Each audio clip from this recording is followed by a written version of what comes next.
Okay, guys, today we're going to be talking about objection prevention. All right, overcoming objections by not getting them in the first place. I've spent a lot of years in sales. This strategy I learned through years of trial and error and frustration, and I haven't really seen anybody talk about it online. So let's jump into it. First off, a little bit of background on myself. I've taken well over 10,000 sales calls, sold on 13 different offers, 8 different industries, about 3.3 million in total sales personally. I've trained 600 plus salespeople. We do live events all around the US and Canada. Here pictured as just a couple of them. And in my career, what I have realized is that the top guys, the guys who are bringing in the most amount of money in sales, in any type of sales, they almost never get objections. Like their sales conversations are very smooth. Like they make it look almost easy. And the reason why they're able to do that is they spend their time on the call qualifying their prospect hard, making sure that they're the right fit, seriously making sure that they're the right fit, not just saying that. And they find doubts, they find objections before they come up, they handle them so that there's really only two outcomes from a sales call. They're either collecting a payment and getting an easy sale, or they're disqualifying the lead and moving on to the next one, right? But the thing is okay, the top closers almost never get objections, but why is everybody so focused on what to say after they get objections? A lot of newer sales guys always come to me, what do I do when they say this or that, or they want to think about it or whatever? How do I respond to that, right? And in this video, I want to give you a different approach because I think it's a lot more productive to be focusing on prevention rather than handling the objection, okay? So if you want to make fuck you money in sales, you're going to have to learn how to prevent objections completely, consistently. All right. So in this video, I'm going to be showing you exactly how to do that. Topics we're going to be covering. First off, why do most people suck at this? We're going to be talking about real objections versus smoke screens. I'm going to be explaining how to see the future and how to identify objections before they come up. All right. Once you do that, you're going to be able to solve and prevent these objections. I'm going to show you how to do that. And then most importantly, I'm going to show you how to apply this immediately to your sales calls so that your next call you take, you can apply it, start making money with the stuff that I explained in this video immediately. Okay. So first off, why do most people suck at this specifically? It all starts with a reactive versus a proactive approach. Okay. Let me ask you a question. If you had a house and you really did not want your house to burn down, like most people, would you, one, spend hours watching tutorials and on how to fight fires, and would you practice how to fight fires and get a bunch of equipment, getting ready, okay, I'm going to fight fires just in case something goes down? Or would you just get a smoke detector so that when something happens, immediately and you can just solve it before it becomes a problem, right? Obviously, you're going to take the proactive approach rather than the reactive approach, right? And honestly, anything in life, it's always better to be proactive than reactive, right? The proactive approach is always going to be more efficient, meaning it's going to be easier to do, and it's going to be more effective, right? Where you're going to get a better result from it every single time, okay? Most people are kind of in this reactive state. I think one of the big reasons why is, one, a lot of the stuff you see online when it comes to sales, a lot of social media, influencers, even movies, right? Think Wolf of Wall Street. When you see Jordan Belfort, Leo DiCaprio on the movie handling an objection, like it's exciting, it's cool. And, especially for people newer to sales, like they think that you have to become that guy. And I'm not saying that you shouldn't, because you should learn how to handle objections, but it gives you the wrong thinking, right? It's not about turning no's into yeses. It's about setting up the yes and then getting the yes every time, right?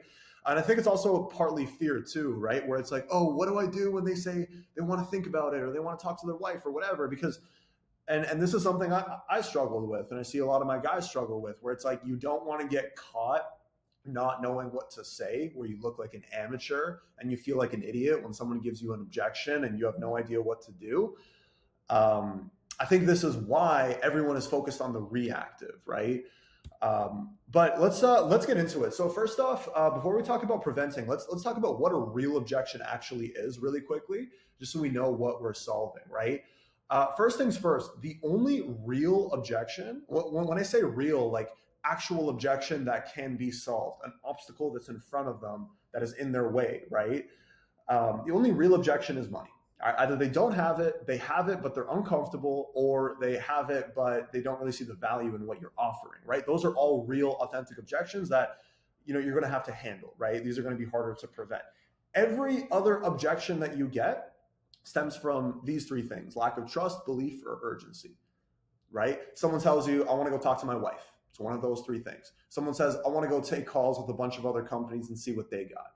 It's one of those three things. Someone says, I want to talk to someone from, who's already taken your program. Send me an email with everything else. I want to think about this for a week. I want to sleep on it. I have a 24-hour rule that I don't make decisions right away, right? Insert whatever objection that comes to your mind. If it's not a money objection, if it's not one of these three things, it comes down to a fundamental lack of trust, lack of belief, and lack of urgency.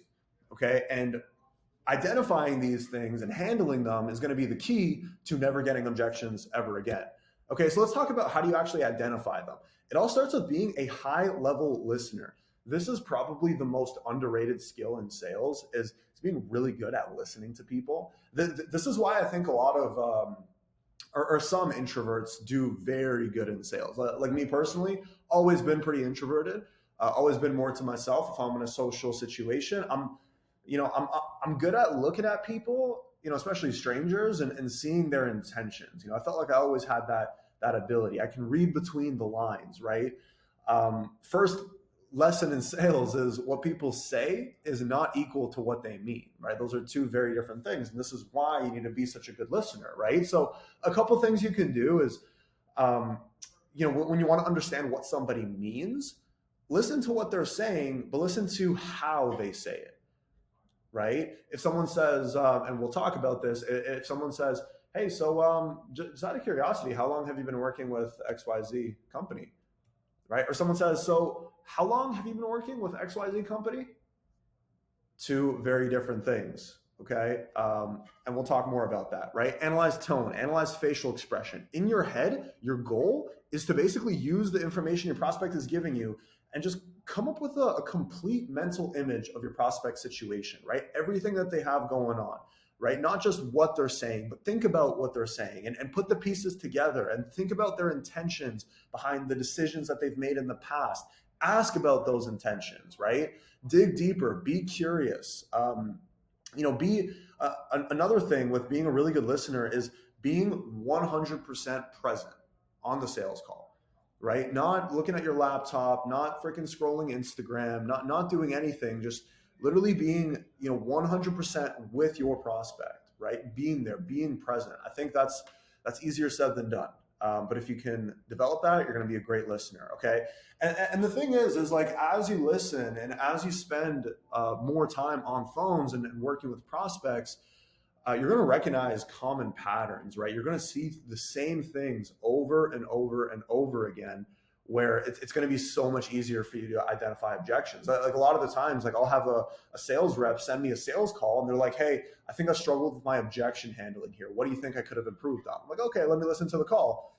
And then I noticed 4 minutes into the call, there was a massive red flag that went up that the sales guy never addressed, right? And I can identify it very quickly because I've had a lot of time on the phones, right? But lucky for you guys, you got me making these videos, just telling you all the secrets. So, hopefully you'll learn this stuff a lot faster than I do. So let's do a couple examples just to test your guys' listening ability and analytical ability, and then we'll talk about the tactical from here on how you can do this yourself. First off, let's say your prospect gives you some of this, right? Let's say your prospect gives you, hey, so let's say you're doing like a real estate program. So how long have you been doing real estate? Right? Okay. So how long have you been working with Joe's real estate company? Right? They give you some of that, right? Okay. Interesting. Let's say you're at the start of your call and you're gaining information, you're asking questions, trying to get to know them, and they're kind of dry, right? They say, yep, I work in marketing. You're like, okay, nice. Tell me more. It's good. Okay, really cool. And they're just like, yeah, man. Hey, listen, like, can we just get to the price and what you have to offer? Right? If you get those kind of vibes, what do you think that is? Is it trust? Is it belief? Or is it urgency?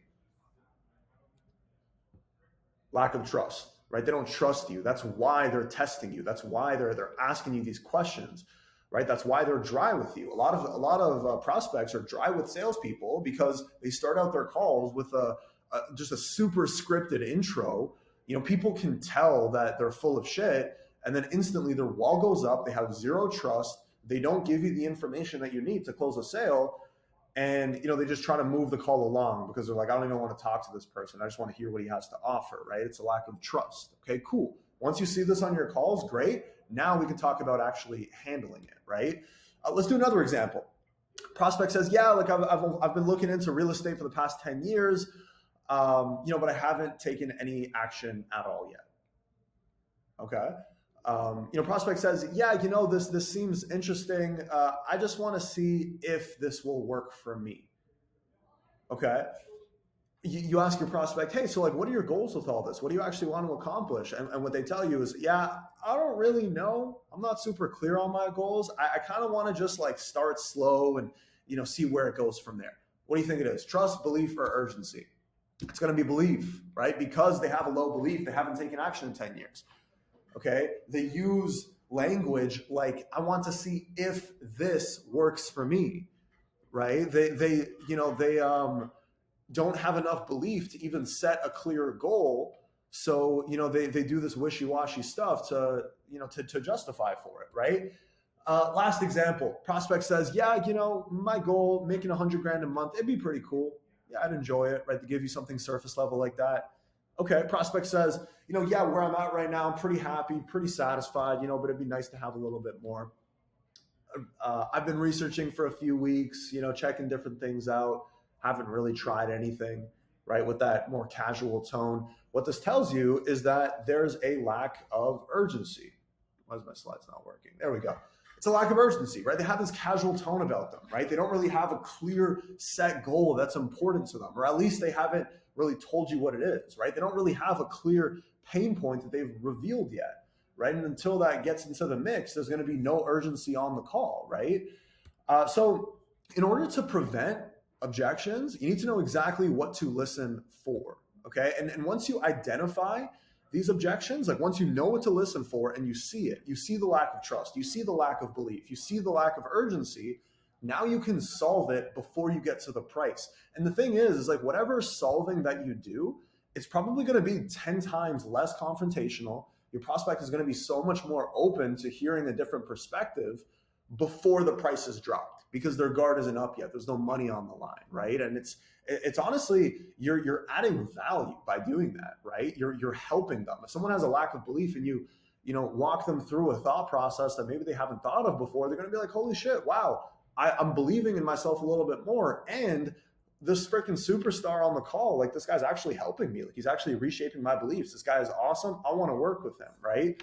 This is why the top guys don't get objections, right? So in the following slides, what we're going to be doing is I'm going to be showing you exactly how to identify and exactly how to solve these three big red flags that you're going to be getting over and over again.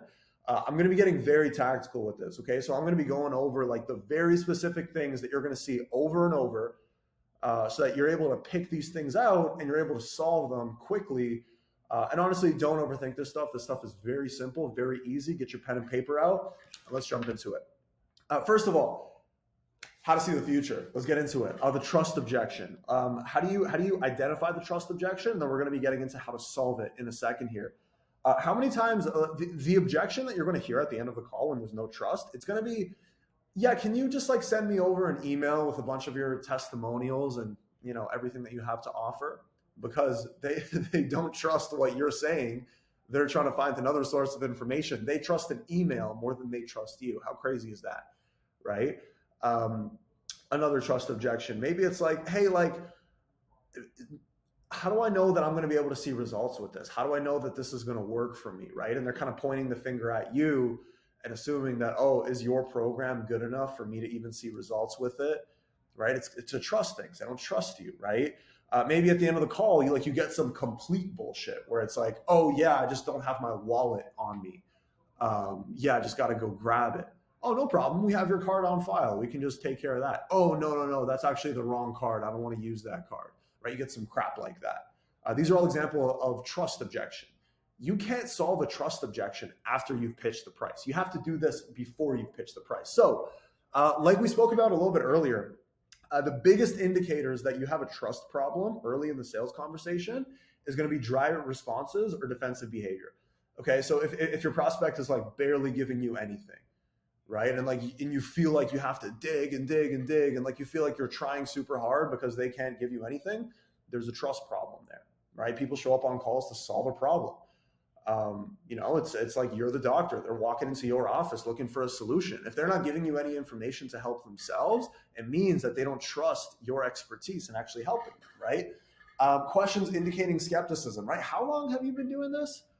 Okay. How long have you been working with XYZ company? Right. Again, the tone of which they ask that tells you, okay, this guy doesn't trust me too much yet, or there's a problem here. Right. Even, for example, like even if everything is good, even if they're giving you good responses, you're having a good time, you have a good relationship, all of that. If you find out that the last time that they tried something similar to what you're offering, they had a really bad experience, there's a trust issue behind the scenes that you won't even see. But this is where you got to be able to connect the dots, right? If they, got scammed by some shady company in the past that does, SMMA, for example, they run ads and they did a terrible job and they just took all of their money. Now they're on a call with you trying to hire you. If they had a terrible experience, they're going to be skeptical about that, right? They're going to be worried about that bad experience they had before, right? And they want to make sure that you're not that guy, So be aware of this stuff. How do you solve these things? Okay. Now that you've identified that you have a trust problem on a call, how do you actually rebuild that trust and build that connection so that you can close the deal at the end? Okay. One is lead with curiosity. The number one reason why people do not trust salespeople is because as a salesperson, like by definition, it is in your best interest to do whatever possible to get the sale, right? You're incentivized when people pay you. Right. So with that said, people have this natural skepticism around salespeople. How do I know this guy isn't lying to me just to make a sale? Right. And the thing is a majority of salespeople just go off of a scripted conversation. They're reading off of a piece of paper. It's not natural. And like people have a good nose for that. Right. People can sniff that out very easily. This is why you want to lead with curiosity. Right? As you're asking all these questions and you're getting the information that you need to help this person, come from a place of curiosity, right? This is going to allow you to be really conversational, where it's like, oh, wow. So like, hang on, like what's been stopping you from solving this problem already? Right? As opposed to, okay, Mr. Prospect, so what's been stopping you from solving this problem? Right? Like that curiosity is going to make it a lot more natural, right? Hey, tell me more about what you have going on, man. Oh, wow. What got you into that? Right, the curiosity is going to help you a lot in building a trust with your prospect. Now, genuine vulnerability. This is another thing, right? Again, have some depth to who you are, right? People just look at you as a salesperson. You're not going to close a deal. If you want to build trust with someone, if you want them to open up and get real with you, you need them to get vulnerable with you, right? And for that to happen, you need to get vulnerable with them, right? A good sign that you're not vulnerable enough is if you don't get uncomfortable sometimes sharing things with your prospect, right? Like a lot of the times if someone had a super negative experience with another company, I'll be like, hey, like I totally get that. And it's crazy to me how there's people out there who, kind of put a bad name to the industry by doing business that way. And I'm sorry that happened to you. Like actually a long time ago for me, one of the very first online programs that I purchased, I had really high hopes for it. Like I was in a pretty dark place in my life and like it was $1,000, like it was barely anything. But at the time, like I was really struggling. I put my trust into this company and I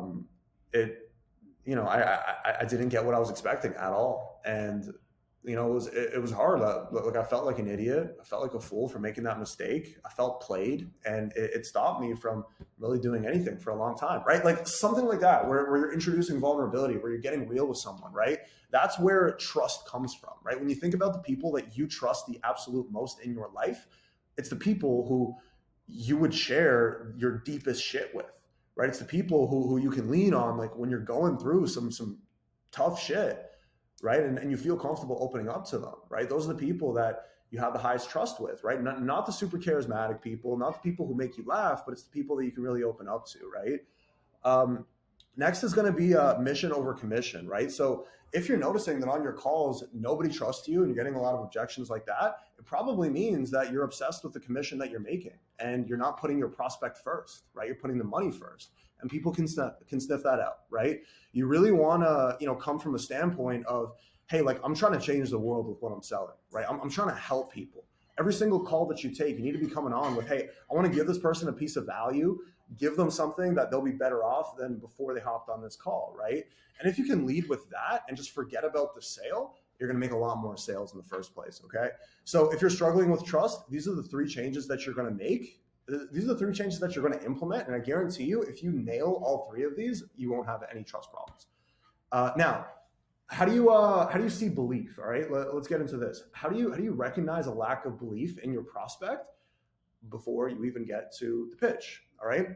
One really big indicator is that they haven't taken any previous action, right? Again, this is something that's unspoken, right? But if someone tells you, yeah, I've been thinking about doing something like this for the past 3 years, and you're like, okay, nice. So like what steps have you taken to make this happen so far? Yeah, I haven't done anything. I've just been watching some YouTube videos, right? Probably a big reason why they haven't done anything is because they don't believe in themselves to follow through. They don't think they're going to be able to see results, so they don't even take action in the first place, right? I think that's a lot of people, a lot more than you think, by the way. A fear of failure, right? So a lot of the times it's like you'll hear prospects saying things like, oh, hey, like, I'm just scared. What happens if I start this business and it doesn't work out right away? And what happens if I fail? And what happens if X, Y, and Z, right? And then finally is the language, right? This is a big one. So when you hear your prospect using words like if instead of when, this is going to be a big one. When I hear, oh, if this works out for me, it'll be this and that, right? Oh, if I'm able to, make X, Y, Z, I'll be able to do this and that. Oh, I just want to see if this would work, right? Things like that, as opposed to, hey, the thinking is like this, right? I think this is a massive limiting belief that a lot of people have, especially in the online education space and especially in like the business opportunity space. A lot of people are looking for like the right side hustle, right? Like what's the thing that's going to work for me? When in reality, all of them work, but it's a matter of if you are going to do the things necessary to see the results that you want to see, right? But a lot of people put that outward blame on other things, right? There's 3 types of belief. There's belief in the business model, there's belief in your company, and there's the prospect's belief in themselves, right? In my opinion, belief in the business model and belief in your company stems from a lack of belief in yourself, right? There's a lot of people out there who like they blame the gurus, right? They're like, oh, the gurus, that's why I'm not successful, right? Because there's so much information out there, and a lot of people, they lie and they don't do things the right way and they make it seem so easy, but it's actually not. And then they blame an external thing as to why they don't see results, right? Because it's so much easier to do that. It's so much easier to say like, oh, it's that person's fault, or it's this business isn't the right fit for me, right? As opposed to just saying, hey, like, I'm just not good enough. I just didn't put in the work. I just didn't do what I needed to do to see results. Right. And that's the key with belief, right? Is if you notice that your prospect has a lack of belief, we want to bring that lack of belief into something else. We want to put that ownership onto our prospect, right? And show them that results are in their control, and then explain what they need to do to actually go and get those results. Okay. So how do you actually solve the belief problem, right? It's a little bit of what I just said, right? So again, the 3 types of belief is in your company, in the business model that you're working in, and in themselves, right? It all starts with themselves, but they're going to blame other stuff first, right? We want to bring the blame onto our prospect. The way that we're going to do that is by addressing the inaction, right? Hang on, wait. So like you said that you've been looking at this for 3 years, but you've done nothing? Yeah, it's just been so much information out there. So like, I just don't really know what to do. And, the gurus, they're all lying to me and I don't really know who to trust. I said, okay, yeah. Have you like tried anything? Like, have you actually taken any steps to see if this would even work? Well, no, I actually haven't.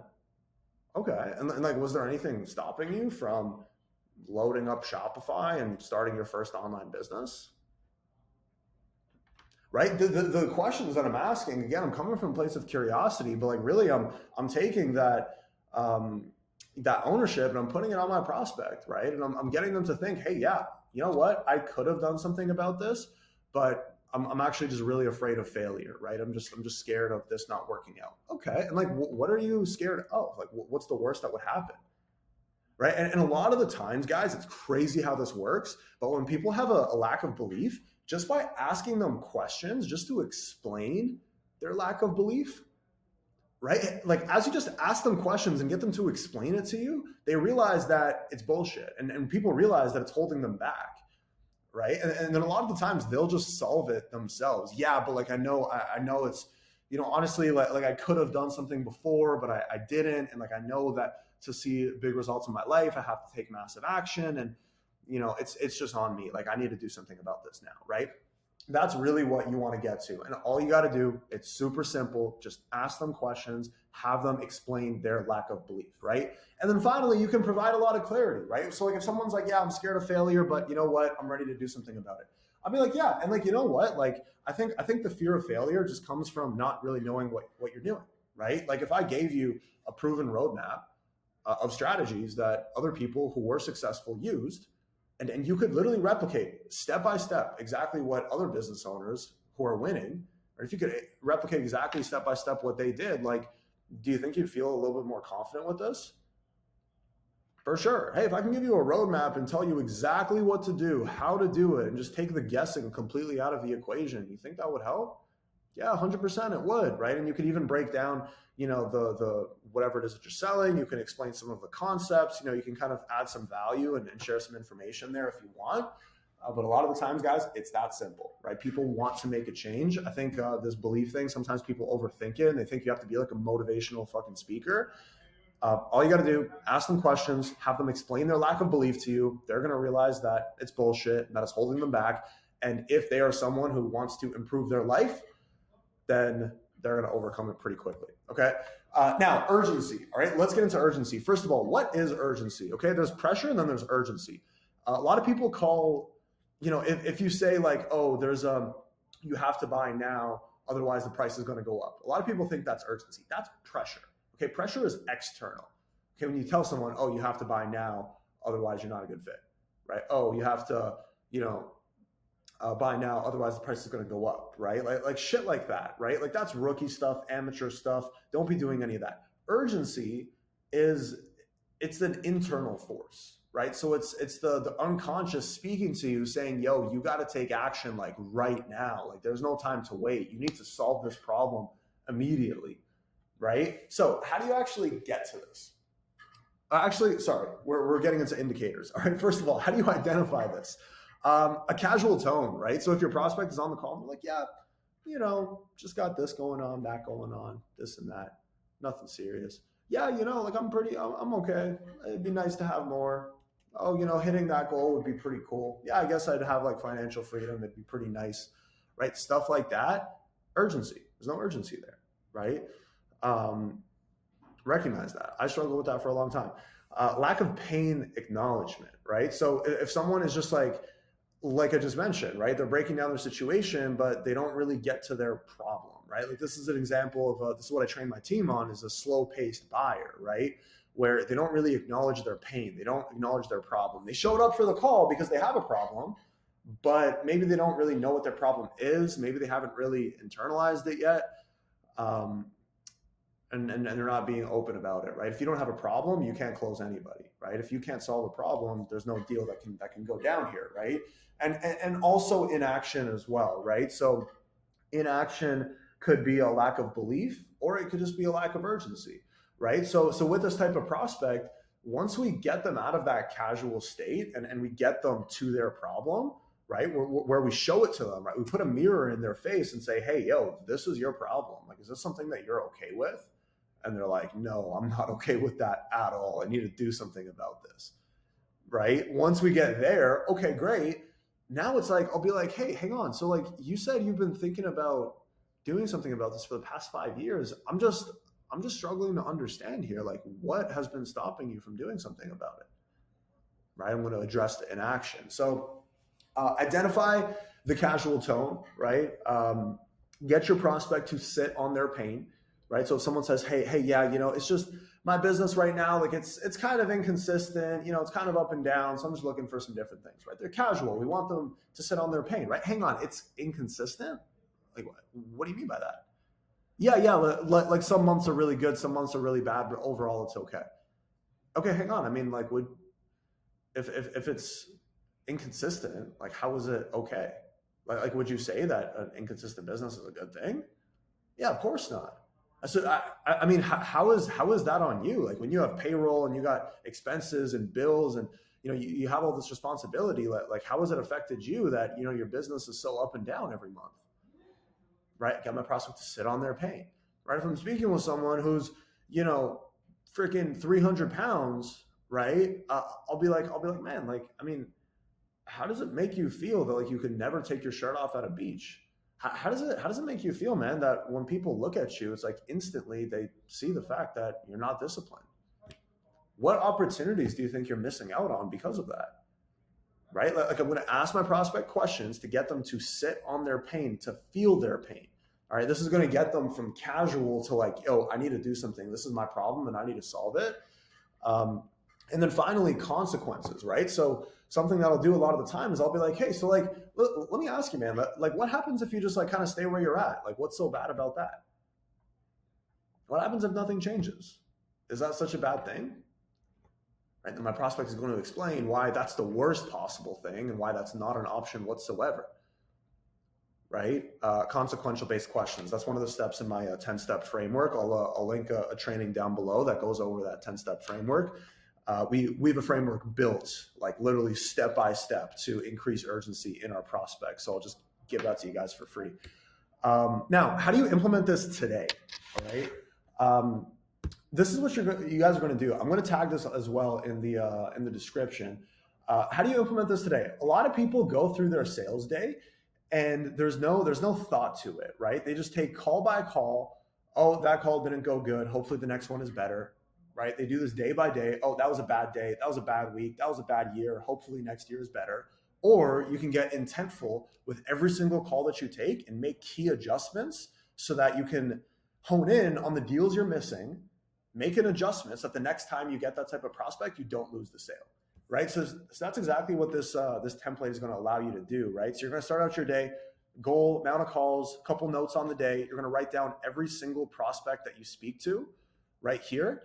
And then right here, you're going to be putting in notes for what actually happened. Right. So the thing is just writing down, oh, think about an objection. He had a bad experience with another company. Right. If that's all you put, like you can't really act on it. Right. But okay, if we realize that, okay, Sally, she had a think about it objection. She had a bad experience with another company. And we realized, yeah, Sally just didn't really trust me. Like there was just a bit of a trust problem. It's like now we can go back here to how do you build trust? And then boom, we're going to implement one of these three things, if not all of them, right? We're going to take these notes right here, right? Let's say it's like leading with curiosity, right? Maybe it was a really salesy conversation. There was no connection. It's like, okay, cool, great. Lost that sale. What I'm going to do at the end of my day, I'm going to put in my EOD adjustments to lead with curiosity, right? Cool. Now, tomorrow, when I start my day, I'm going to take all of these adjustments right here. I'm going to put them here. And now I'm going to start my day a little bit better, right? Where I've made an intentful adjustment to my calls based on the deals that I lost yesterday. Right? So yellow is going to be deals that you lost. Green is deals that you closed. Red and gray, these are deals that you don't even want to put any attention to, right? What you want to figure out is, okay, if you don't close a sale, right? Let's say you weren't able to prevent the objection and you lost the deal.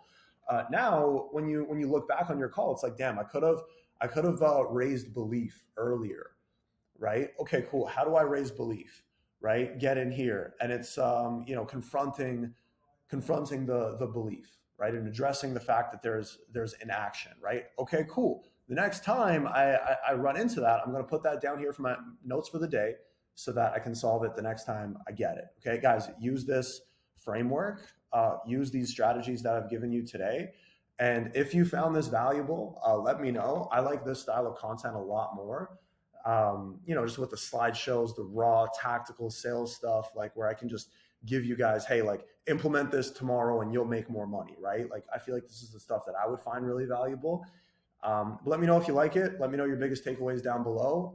I will link this daily sales tracker, and I will also link just some free training, actually a free training that is insanely valuable, not just some webinar trying to pitch you something. This is all of our internal sales stuff that we give to our guys on the inside.